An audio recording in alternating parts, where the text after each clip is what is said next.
Guten Morgen zusammen. Es ist doch schön, dass wir den Sonntag so hier verbringen können, Sonntagvormittag, so zahlreich Gott anzubeten, praktisch an einem Platz zu sein, wo wir dem Schöpfer gegenüber am besten positioniert sind. Wir haben diese schöne Predigtreihe zur Zeit, macht hoch die Tür. Und ich habe vorhin gemeint, komm, wir singen, Ruben, lass uns den Chor singen und Olivia dirigiert, macht hoch die Tür. Aber ist noch ein bisschen zu früh, ist noch gar nicht Advent. Aber wisst ihr, dieses Lied, was vor ein paar hundert Jahren von jemandem gedichtet wurde, geht zurück auf Psalm 24 und es ist eigentlich ein Lied für jeden Tag.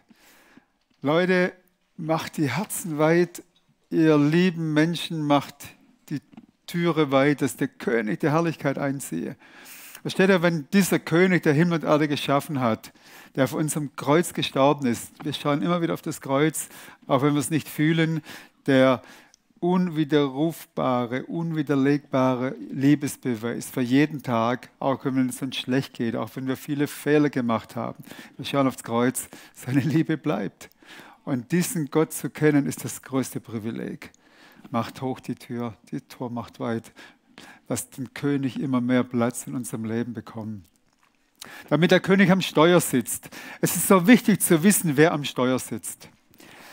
Als ich ungefähr, ich schätze mal so 5 Jahre alt war, hat mein Vater gemeint, jetzt kannst du mal am Steuer sitzen.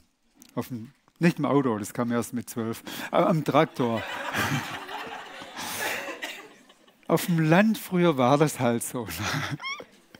Zu meiner Zeit, alle wir Jungs, die auf dem Bauernhof aufgewachsen sind, als wir mal so groß genug waren, um zur Kupplung runterzukommen, jetzt fahr mal den Traktor über den Acker runter. Erstmal mit 5 Jahren oder 6, erstmal nur auf dem Acker.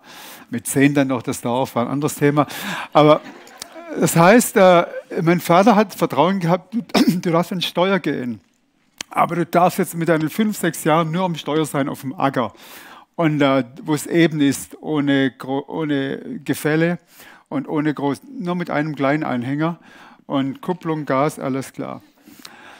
Als ich dann größer war, ja, durfte ich auch das Dorf fahren, aber wenn es schwierig wurde, wer war dann am Steuer? Papa. Papa, das kann ich nicht. Rückwärts in die Scheune reinfahren mit dem Wagen? Nee.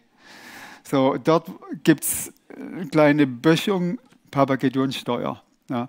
Es ist so wichtig, dass der kompetent ist, dem wir vertrauen, am Steuer ist. Und mit dieser Predigtreihe, mach hoch die Tür, wollen wir auch zum Ausdruck bringen, Papa, geht du ins Steuer.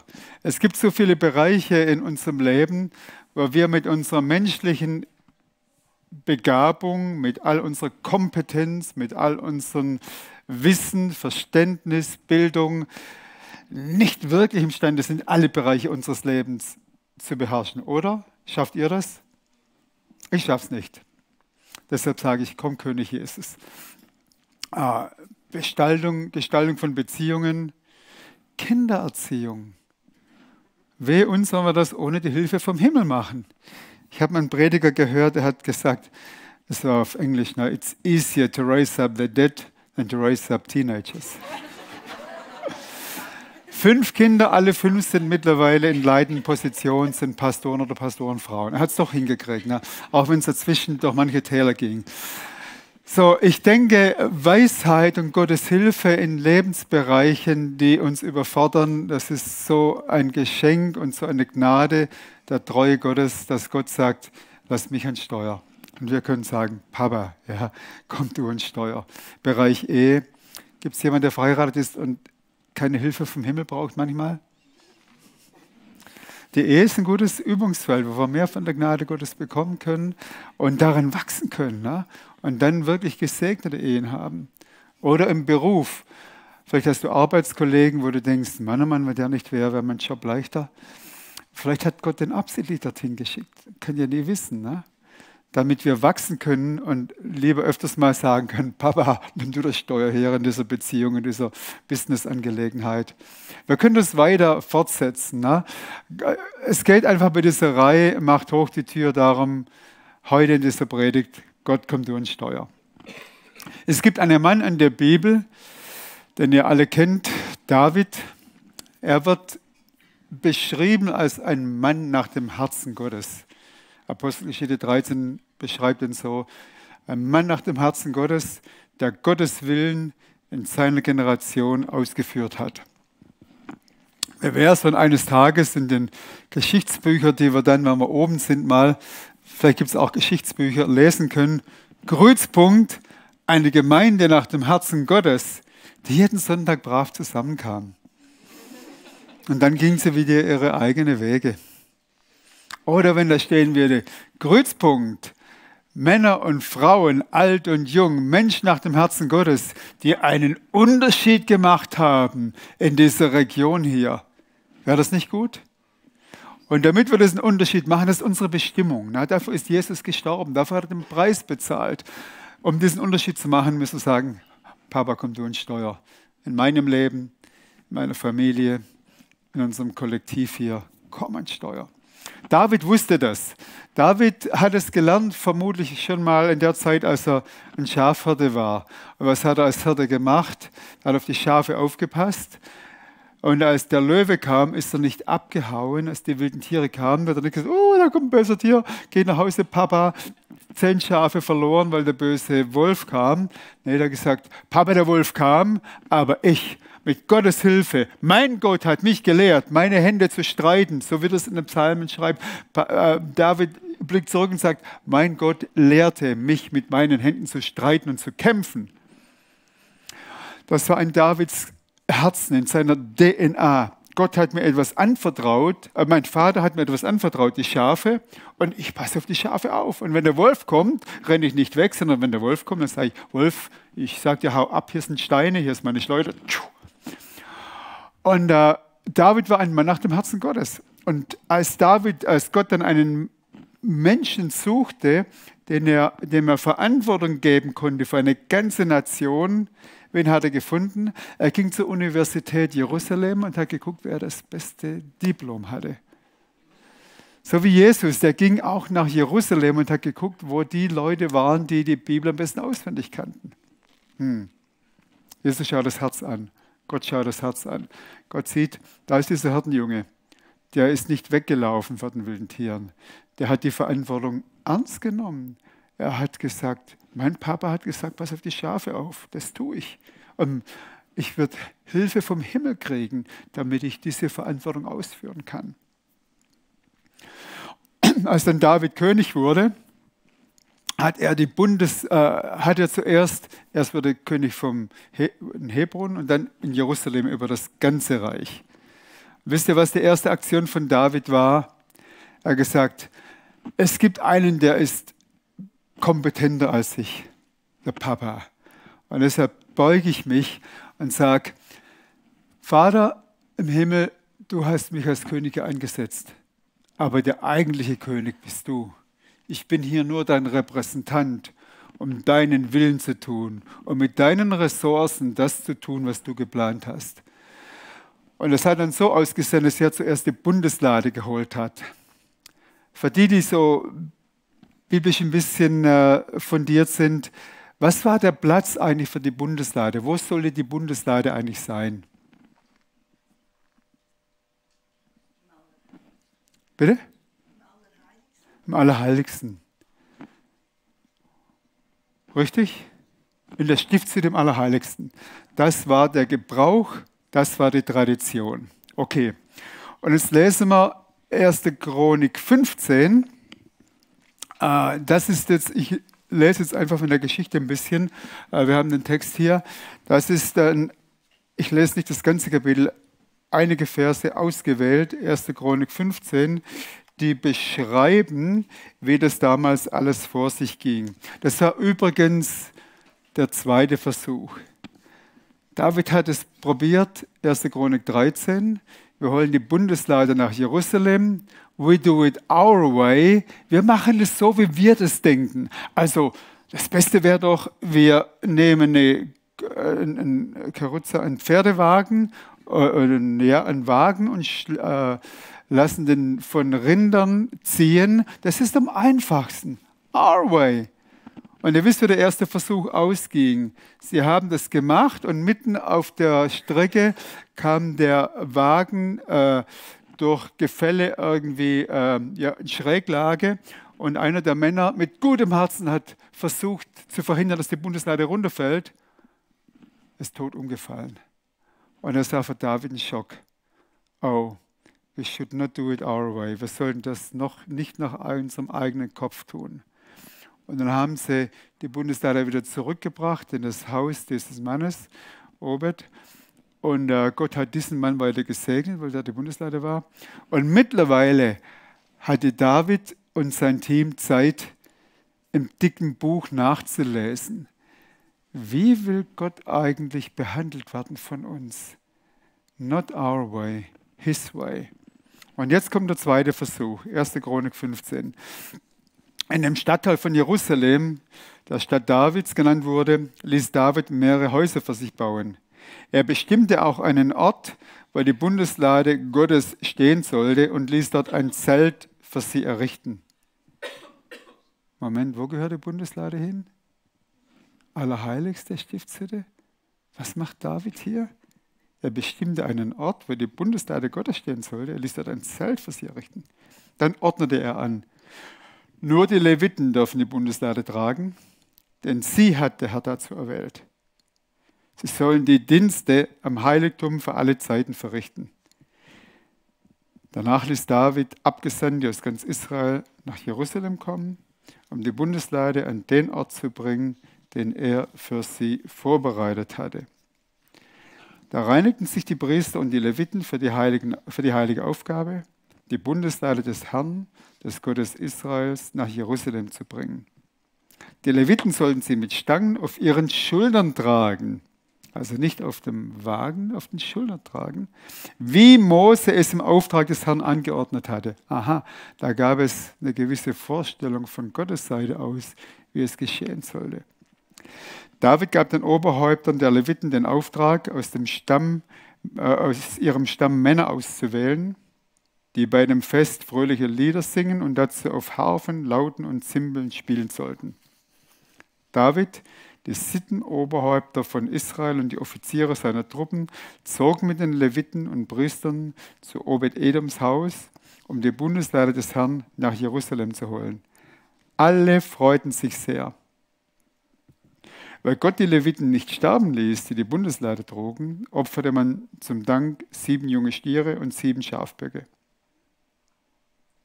David trug ein Obergewand aus feinen Leinen, ebenso die Träger der Bundeslade, die Sänger und der Gesangsleiter Kenania. David war zu mit einem Leinenschurz bekleidet, wie ihn sonst die Priester trugen. Also der König war hier auch gleichzeitig Priester, seine Verbindung zu Gott vor Augen. Jubelnd brachten alle Israeliten die Bundeslade des Herrn nach Jerusalem. Die Musiker spielten auf Hörnern, Trompeten, Zimbeln, Harfen und Lauten. Als die Menge in der Stadt Davids ankam, schaute Davids Frau, Michal, Sauls Tochter, aus dem Fenster. Sie sah, wie der König vor Freude hüpfte und tanzte. Und sie verachtete ihn dafür.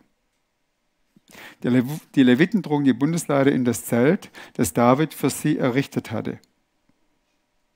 Und stellten sie, Stiftshütte? Da stellt sie in sein Zelt und stellten sie auf den vorgehenden Platz in der Mitte. War da ein Vorhang zur Abtrennung? Mitten in das Zelt. Dann brachten sie Gott Brand- und Friedensopfer dar. David ordnete an, dass Asaf und einige andere Leute von nun an ständig bei der Bundeslade die täglichen Arbeiten ausführen sollten. Und jetzt der Priester Zadok und die übrigen Priester sollten ihren Dienst weiterhin, wo? Im heiligen Zelt versehen, das immer noch an der Opferstätte in Gibeon stand. Es gab plötzlich 2 Zelte. Wir hatten ein illegales Zelt in Jerusalem, weil eigentlich wurde gesagt, die Bundeslade muss in der Stiftshütte stehen und die muss abgetrennt sein. Und der hohe Priester hat nur einmal pro Jahr Zutritt zu dieser Bundeslade. Illegal. David, ein Mann nach dem Herzen Gottes. Was macht David zu einem Mann nach dem Herzen Gottes? Er liebte die Gegenwart Gottes. Er liebte die Gegenwart Gottes so, dass er getanzt hat vor der Bundeslade. Wisst ihr, wenn wir so von der Gegenwart Gottes so beeindruckt sind, ihn in seiner Schönheit, Majestät sehen, dann wir danken dir, Gott. Geht nicht mehr. Schau noch mal die Schweizer, als Jan Sommer, Torwart von Mönchengladbach, den Elfmeter gehalten hat. Gegen Frankreich kürzlich. Habt ihr gesehen, wie die Schweizer jubeln können? Habt ihr das gesehen, ja? Großer Jubel, ne? Das war bei der EM schon ein paar Monate her. Aber jetzt haben sie den ersten Platz. Es wird gejubelt. Wisst ihr, die Schweizer können jubeln. Halleluja! Wir haben einen Grund zu jubeln. Unser Grund heißt, der König ist auf diese Erde gekommen. Der Schöpfer des Universums hat sich so erniedrigt, dass er sein Leben für uns gab, dass er all unsere Schuld auf sich genommen hat, dass er jeden Fluch gebrochen hat, dass er die Mächte der Finsternis entwaffnet hat, entmachtet hat und öffentlich zur Schau gestellt hat. Das ist unser Gott.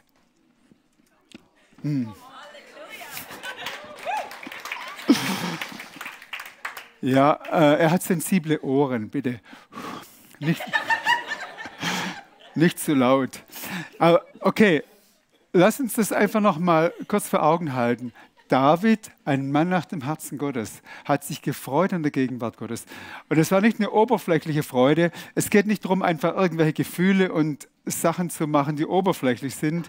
Sein Herz war erfüllt. Dieser Gott, für ihn war es damals der Gott Abrahams, Isaaks und Jakobs, der Gott des alten Bundes, ist er für uns auch, zusätzlich des neuen Bundes. Dieser Gott ist mit uns und für uns. Gibt es etwas Größeres, was uns geschehen kann? Ihr Lieben, Himmel und Erde werden vergehen. Seine Worte werden nicht vergehen. Seine Gegenwart ist das Wichtigste und das werden wir in der Ewigkeit erleben. Wir werden ihn sehen von Angesicht zu Angesicht. Und für uns, die wir von Neuem geboren sind, hat die Ewigkeit schon angefangen. Eine lebendige Hoffnung ist in uns. Wir sind versetzt mit Christus jetzt schon in himmlische Erde. Jesus sitzt auf dem Thron zu Rechten des Vaters. Epheser 2 sagt, wir sind lebendig gemacht, auferweckt und mit ihm zusammengesetzt auf diesen Thron. Das heißt, er hat uns Autorität gegeben. Und weil der Geist Gottes in uns ist, lässt er uns, Hebräer 6, die Kraft der zukünftigen Welt schmecken. Und das ist nicht Träumerei, das ist nicht Schwärmerei, das ist nicht Gefühlsausbruch, das ist eine nüchterne Realität, ihr Lieben, dass Gott das in uns reingelegt hat. Wir spüren es nicht immer, aber je mehr wir uns dessen bewusst machen, je mehr wir unser Denken mit Wahrheit in Einklang bringen, die Einflüsse von Gefühlen, von Welt, Enttäuschungen, negative Erfahrungen in Beziehungen etc., der Strom von Informationen in den Medien, die uns immer mehr sagen, was wir zu tun haben oder wo die Welt hingeht. Leute, das sind Einflüsse. Und wenn wir nichts entgegensetzen, dann wird es immer unser Leben bestimmen. Je mehr wir uns mit der Wahrheit in Einklang bringen, und die Wahrheit ist, er ist der König. Er sitzt auf dem Thron. Er baut seine Gemeinde. Und keine Pandemie und keine Gesetze und sonst was, keine Wirtschaftskrise wird das stoppen. Er ist unser König. Und als David ihn reingeholt hat nach Jerusalem, die Bundeslade, da war es für ihn auch so, dass er noch vorher militärische Feinde hatte, Armeen um ihn herum, die Philister. Aber Gott hat sich zu David gestellt und ihm den Sieg gegeben. Es ist so wichtig, dass wir unser Denken in Einklang mit Wahrheit bringen. Und Wahrheit ist Jesus in Person. Wahrheit ist keine Philosophie, Wahrheit ist eine Person. Und diese Person ist offenbart. Und was er sagt, ist Wahrheit. Und je mehr wir uns mit ihm, mit seiner Person in Einklang bringen, mit dem, was er uns gesagt hat, in dem Maße werden wir wachsen in der Fähigkeit, einen Unterschied zu machen. Und ihr wisst, als Kreuzpunkt haben wir uns auf die Fahne geschrieben, wir existieren, um Jesus berühmt zu machen. Und während wir ihn berühmt machen, immer mehr in sein Wesen, in sein Bild verändert zu werden. On the way, on the journey, während wir unterwegs sind. Müssen wir ihn berühmt machen? Müssen wir nicht. Er selber will berühmt werden. Der Heilige Geist will Jesus groß machen. Und wenn wir in Einklang sind mit Jesus und mit dem Heiligen Geist, dann wollen wir, dass er nicht nur bekannt wird, sondern dass er berühmt wird. Das heißt in diesem Sinne, dass Leute merken, ja, das stimmt. Er ist der einzige Weg zum Vater. Er hat alle meine Schuld bezahlt. Das ist das größte Geschenk. Der Schuldbrief ist zerrissen. Die Anklageschrift des Gesetzes zerrissen. Die Mächte der Finsternis entwaffnet. Der Schlange den Kopf zertreten. Das ist unser König. Und wo immer Menschen das erleben, dass dieser König das Leben verändert, da passiert was in ihrem Leben. Da wollen sie nicht mehr weiterleben wie vorher. Da wollen sie sagen, mit diesem König will ich leben. Dieser König soll bekannt werden, soll berühmt werden. Viele Menschen sollen durch diesen König eine Lebensveränderung erfahren, einen Unterschied erleben. So hat David die Bundeslade nach Jerusalem reingebracht. Der Text berichtet auch von Michal, interessant, die damals noch die Frau von David, Tochter von Saul, ihr hat das nicht gefallen. David, du übertreibst. Du bist so emotional. David, du bist so emotional. Du hast dein Obergewand ausgezogen und du hüpfst da rum wie die anderen. David, das kann man nicht als König. Wo ist die Würde? Und das ist eigentlich eine ernste Sache, die wir hier lesen. Ne? Sie blieb unfruchtbar. Ich will das jetzt nicht überstrapazieren, aber ich denke, wenn die Bibel an anderer Stelle sagt, die Freude am Herrn, sie ist meine Kraft. Da kann man vielleicht andersrum auch sagen, die mangelnde Bereitschaft, liebe den Herrn von ganzem Herzen, mit deiner ganzen Seele, mit all deiner Kraft, mangelnde Bereitschaft, dieses erste Gebot zu erfüllen, kann ja Spuren hinterlassen in unserem Leben. Spuren von mangelnder Freude am Herrn, gleich mangelnder Kraft. Seid ihr mit dieser Mathematik einverstanden? Die Freude am Herrn ist unsere Kraft. Je mehr wir uns freuen, desto mehr wird auch Kraft freigesetzt werden. Andere Seite der Gleichnis, Mangel an Freude, Mangel an Kooperation mit dem Heiligen Geist, der Jesus groß machen will, der Jesus berühmt machen will.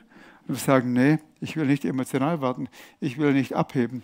Keiner muss emotional werden, keiner muss abheben. Ob du die Hände hebst oder nicht, das ist letztendlich nicht das, um was es geht. Es geht darum, dass wir mit unserem Herzen, macht hoch die Tür. Und wir lieben ihn mit all unserem Sein, mit unserer Seele, mit unserem Geist, mit unserer Kraft, mit unserem Körper, mit unserem Verstand. Wir lieben ihn. Wir antworten auf das, was er uns gezeigt hat von sich selber. So, und jetzt hat David die Hütte dort in Jerusalem, sein Zelt aufgebaut. Und dort, könnt ihr selber nachlesen, ja, dort sind Hunderte von Musikern. Die haben 724 Worship gemacht und ihn angebetet. Und das war, ich komme gleich nochmal darauf zurück, was da alles passiert ist. Ich denke, das war vielleicht mit die dichteste Zeit der Prophetie, die es vielleicht jemals auf diesem Globus gab. Weil in der Zeit sind so viele Psalmen entstanden, Psalmen, die wirklich die Ewigkeitsperspektive hatten und die Gottes Herz für die Nationen geoffenbart haben. So, dort war ein Platz, wo das ganz dicht war, die Gegenwart Gottes, Worship, Psalmen, Prophetie. Und, wir haben es vorhin gelesen, bei Vers 39, Zadok, der hohe Priester, die sollten ihren Dienst weiterhin im heiligen Zelt versehen, das immer noch an der Opferstätte in Gibeon stand. Okay, da war das zweite Zelt. Ohne Bundeslade, ohne Gegenwart Gottes. Jeden Morgen treu den Dienst getan. Und das ist nicht falsch. Interessant, David hat nicht gesagt, okay, Gideon machen wir jetzt zu. Nee, Gideon blieb. Aber was ist in Gideon passiert? Jeden Morgen in aller Frühe die Priester, Schafe geschlachtet, Hühner geschlachtet, Opfer gebracht, die verschiedenen Formen des Opfers jeden Tag. Dort wurde gearbeitet, ohne Gegenwart Gottes zu erleben. Wir können vieles richtig machen, die Formen richtig machen. Wir können gucken, dass der Gottesdienstablauf so ganz genau stimmt, bis auf die Minute. Das fällt mir wieder mal schwer. Ich weiß nicht genau. Ich weiß nicht, wann ich aufhören muss. 52, glaube ich, gell? Ja. Habe ich ja nur 12 Minuten, stimmt das? Ja, okay. Das heißt, wir machen die Dinge richtig. Wir haben den richtigen Plan, wir haben die richtigen Vorschriften, alles, wir haben Satzung, all diese Dinge stimmen. Ne? Gibeon. David hat Gibeon nicht abgeschafft. Da ist nichts falsch dran an diesen Dingen. Wir leben in einer Gesellschaft, wo wir greifbar sein müssen, sowohl dem Staat, Gesetze gegenüber, Finanzen transparent, all diese Dinge. Wir müssen unser Zeitmanagement, Time-Management miteinander in Einklang bringen.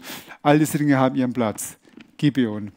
Aber wenn wir nicht die Hüte Davids auch haben, dann verpassen wir etwas. Und interessanterweise in Apostelgeschichte 15, das kann ich jetzt nur am Rande erwähnen, da treffen sich die ganzen Apostel in Jerusalem zum Apostelkonzil. Was machen wir jetzt mit den Heiden? Dürfen die auch in unsere Gottesdienste kommen? Und dann sagt Jakobus, der Bruder von Jesus, sagt dann, wenn ich das alles verstehe, sagt er, ich glaube, jetzt ist die Zeit, Amos 9, 11, wo die zerbrochene Hütte von David, das zerfallene Zelt von David wieder aufgebaut wird.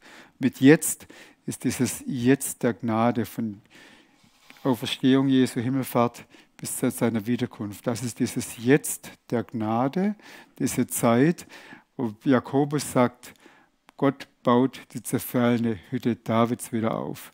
In anderen Worten, wir leben in einer Zeit, wo Gott das wieder restauriert, was bei David da war. Das heißt, diese Art von Anbetung, diese Zeit von Liebe zur Gegenwart Gottes, diese Zeit zur Bereitschaft, Gottes Gegenwart in alle Bereiche reinzulassen.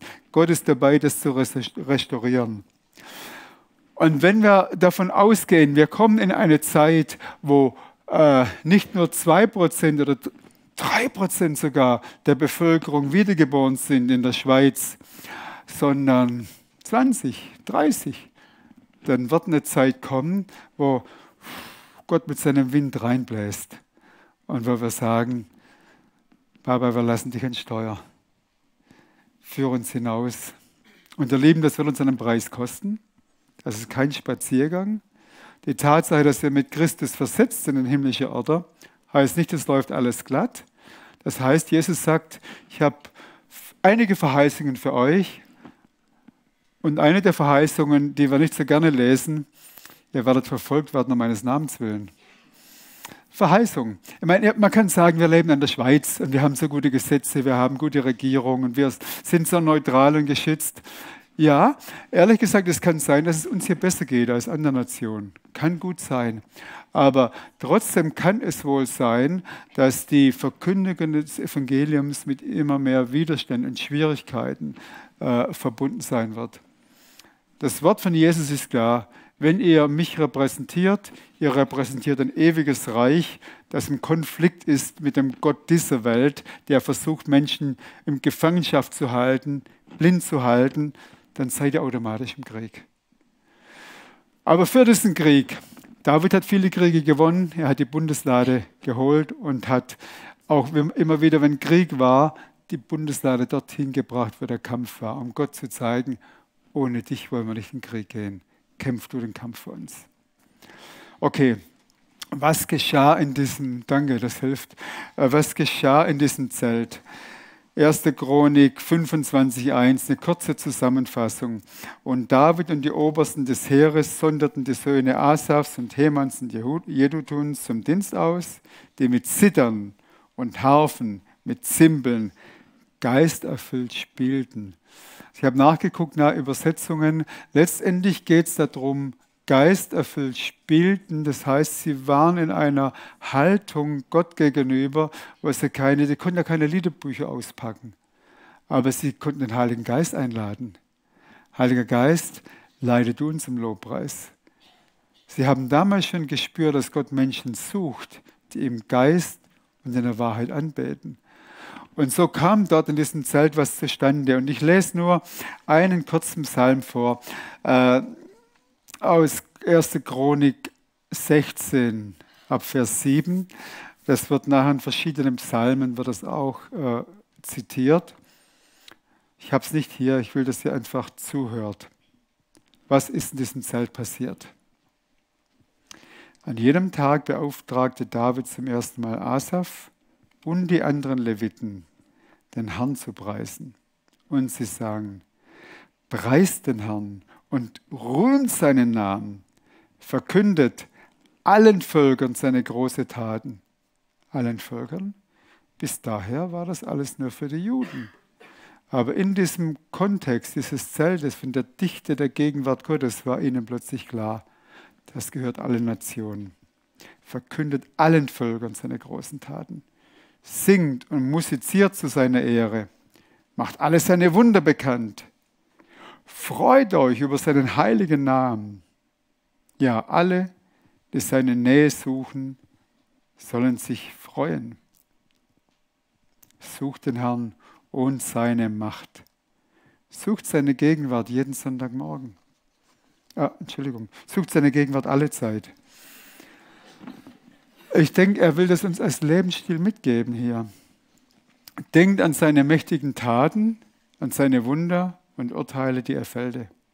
Vergesst niemals seinen Bund. Kreuz. Für uns heute. Für sie war es damals der Bund mit Abraham, Isaac und Jakob. Vergesst niemals seinen Bund, sein Versprechen, das er uns gab. Es gilt für alle Generationen nach uns, selbst wenn es Tausende sind. Ich finde es so begeistert, was Gott dort offenbart hat, was in diesem Zelt geschah. Da wurde so viel vom Herzen Gottes offenbart. Verkündet es alle Nationen. Gott, der Israel die mächtige Armee Ägyptens konnte diesen Haufen von Sklaven nicht festhalten, die ohne Waffen waren. Da war die ägyptische Armee die stärkste Armee der Zeit. Unser Gott hat sie rausgeholt. Unser Gott hat das Rote Meer geöffnet. Unser Gott hat Wasser aus den Felsen gelassen. Unser Gott hat Manna vom Himmel regnen lassen. Verkündigt die Wunder. Was machen wir mit dieser Geschichte, die 3000 Jahre alt ist? Hat sie Relevanz für uns heute? Der Gott, der Wunder tut, der Gott, der das größte Wunder getan hat, seinen Sohn geopfert hat, dieser Gott ist mitten unter uns. Er will durch seine Gegenwart in unserem Leben ein Stück des Himmels in uns reinbringen. Ich rede jetzt nicht von ein neues Paradies jetzt hier, sondern ich rede davon, dass als Jesus den Vorhang zerrissen hat und geschrien hat, es ist vollbracht, hat er den Weg geöffnet. Hebräer 4, wir können den Thron der Herrlichkeit berühren, um Gnade und all die Hilfe, die wir brauchen, von ihm zu empfangen. Das ist die Zeit, in der wir leben. Und ihr Lieben, ich glaube, es werden immer mehr Menschen sich öffnen, hungrig werden. Wir erleben es gerade, meine Frau erlebt es gerade ganz stark. Leute rufen sie an, die keine Christen sind. Kannst du uns was Christliches schicken? Wir wollen uns mit diesem Glauben beschäftigen. Ich glaube, die Zeit kommt. Deshalb haben wir auch in der Gemeinde jetzt gestern diesen Workshop abgeschlossen. Hilfe, ich habe ein Schaf.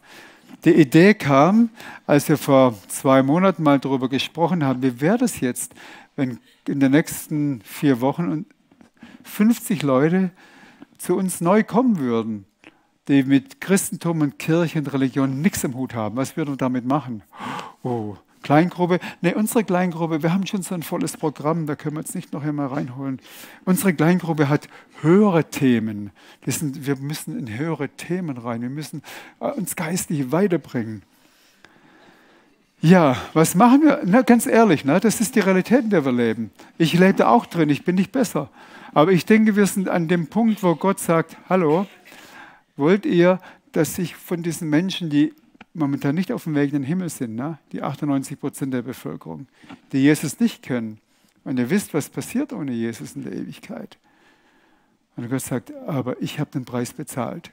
Mein Sohn hat so einen teuren Preis bezahlt, dass ich zu ihm gesagt habe, du wirst ein großes Erbe haben. Psalm 2, Vers 6, du wirst Nationen als Erbe haben. Jesaja 53, weil du dein Leben als Opfer gibst, wirst du viele Früchte haben, viel Frucht haben. Das ist die Zeit, in der wir leben. Und ich denke, wir sollen uns darauf vorbereiten, als Einzelne, wofür lebe ich wirklich, welchen Unterschied will ich hier machen, welchen Unterschied kann ich hier machen. Und es gilt für uns kollektiv, wofür existiert Kreuzpunkt. Wir als Gemeindeleitung und Pastoren zusammen, wir haben gesagt, wir sind überzeugt, es ist nichts Neues, die alte Broschüre immer noch, Gottes Herrlichkeit.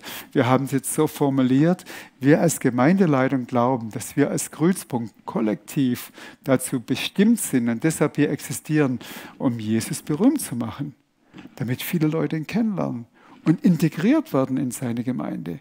Und auf dem Weg wird er auch an uns arbeiten, weil wir alle haben noch ein bisschen Platz, mehr von seinem Wesen in uns Gestalt werden zu lassen. Ich wenigstens, ich weiß nicht, wie es euch ist. Manche sind vielleicht schon fertig, aber ich noch nicht. Monsieur, sag mal, fast schon fertig, denke ich noch. Dein Strahlen.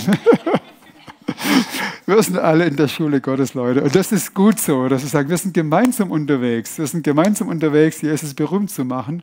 Und da ist keiner zu schwach, keiner zu alt, keiner zu jung. Ich freue mich, Leute, dass wir hier in der Gemeinde Leute haben, 70 plus, voller Energie, voller Leidenschaft, die sagt, ich will bis zum letzten Atemzug, will ich Jesus bekannt und berühmt machen. Das ist so ein tolles Fundament, was wir haben. Und wir haben eine Jugend, junge Leute, die voller Energie, die Jugend und die andere Jugend und noch mehr Jugend. Und die ehemalige Jugendgruppe. Ja, Leute, wisst ihr, schaut euch mal um. Wir sind hier, weil Jesus uns errettet hat, erkauft hat und uns eine Bestimmung gegeben hat. Das ist doch, wir leben nicht ohne Bestimmung, ohne Sinn. Jetzt zum Schluss bitte noch 30 Sekunden drüber. Diese dritte Folie, Gedanken zur Anwendung. Gedanken zur Anwendung heißt, es gibt verschiedene Bereiche, in denen wir bewusst die Bundeslade reinholen. Denn wir bewusst sagen, Jesus, regiere du. Und wir sind ja heute nicht hierher gekommen, um zu sagen, ja, mal wieder einen schönen Gottesdienst zu erleben, sondern wir sind hier, um zu sagen, Jesus, wir wollen mit dir, für dich, miteinander leben. Und deshalb schau dir mal diese Liste an. Ich lese kurz vor, welche Bereiche das sein könnten. Stelle die Bundeslade in die Mitte all deiner Lebensbereiche. Dein Herz, da geht es darum, wofür lebst du wirklich? Ist Jesus ein Add-on, noch ein Zusatzding? Ich lebe mein Leben, aber ich will einen Helfer an der Not haben oder ich will nicht in die Hölle gehen, deshalb ich und Jesus. Oder geht es darum, Jesus? Deine engsten Beziehungen, steht die Bundeslade dort drin? Kann Jesus in deiner Ehe, in deinen engsten Beziehungen, Familie, in deinem Denken? Wovon inspirierst du dich? Dein Reden, wenn du redest. Wir haben das gestern einen tollen Workshop gemacht beim Hirtenkurs. Wie reden wir über andere? Sprechen wir Worte der Erbauung aus? Und als Schwabe habe ich festgestellt, man kann positiv reden, man kann negativ reden, man kann schwäbisch reden. Man kann schweigen. Und schweigen heißt, es ist ja gut, ne? Und wenn ich dann aber schon eine Stufe höher gehe, schon recht. Ne? Das ist so, wie die Amis würden das übersetzen, so you can translate it, schon recht ist fantastisch, fantastic, it's great, it's wonderful. Ne? Das heißt, wir müssen uns bewusst entscheiden, mit welche Art von Kommunikation wähle ich. Also Schweigen ist auch eine Art der Kommunikation, nämlich wir nutzen die Möglichkeiten nicht aus, andere Menschen zu ermutigen, stark zu machen, ihnen zu helfen, in die Bestimmung Gottes reinzukommen. Deshalb ist die Bundeslade in deinem Reden. Bist du ein negativer Redner, ein Schweiger oder bist du ein Ermutiger? Wie geht es dir mit deiner Zeit, Ressourcen, Nerven, Geld, sonstige Dinge, die dir gehören? Deine Pläne, deine Zukunftspläne, Sorgen, Ängste. Und wir lassen jetzt diese Folie 1 Minute. Schau dir diese Folie an und such dir einen Punkt raus, wo du denkst, in diesem einen Punkt möchte ich wachsen. Such dir einen Punkt raus und dann sagst du selber in deinem Herzen, Jesus, komm mit der Bundeslade hier rein. Ich habe bisher selber noch viel in der Hand gehabt in einem dieser Punkte, aber ich will diesen Punkt jetzt ganz bewusst dir ausliefern. Regiere du in diesem Bereich und zeig dir mir von heute an, wie das aussieht, wenn du regierst. Und ich kann euch sagen, wenn Gott regiert, er ist der Friedefürst. Er bringt Friede, Freude, Versöhnung, Heilung, Hoffnung. Lass ihn rein. 1 Minute, schaut euch an, wählt euch einen Punkt aus, einen Bereich und lasst selber die Bundeslade rein.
Wollen wir Hörer des Wortes sein oder Täter des Wortes? Was wollen wir sein? Täter. Ich fordere mich und uns heraus, von Gibeon nach Zion zu gehen. Sag mal deinem Nachbar, jetzt ohne Details zu sagen, sag deinem Nachbar nur, ob du einen von diesen Punkten herausgesucht hast oder vielleicht auch was anderes. Sag nur das Stichwort, was du rausgesucht hast. Und ich denke schon die Tatsache, dass wir uns bewusst sind, da habe ich was rausgesucht, da ist ein Bereich, wo ich Jesus mehr reinlassen möchte zum Regieren, das hilft uns schon. Wenn du dann möchtest, kannst du später dich mit Leuten treffen, beten. Aber ich glaube, um diesen Shift zu machen von Gibeon zu Zion, vom Hörer des Wortes zum Täter des Wortes, ist es mindestens mal hilfreich zu sagen, hey, da ist eine Baustelle, da ist ein Bereich, wo ich heute Jesus reingelassen habe. Mehr brauchst du nicht zu sagen, ne? Keine Details, aber nenn mal den Bereich beim Namen. Vielleicht ist dein Bereich hier nicht drauf. Sag deinen Bereich und dann werden wir zum Abschluss noch beten. Habt ihr so viel Mut, das zu tun? Klar, wenn ich euch angucke, hey, ihr seid Leute mit Mut und Entschlossenheit.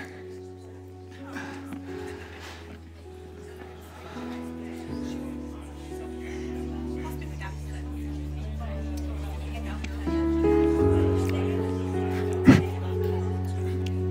Mikrofon ist an.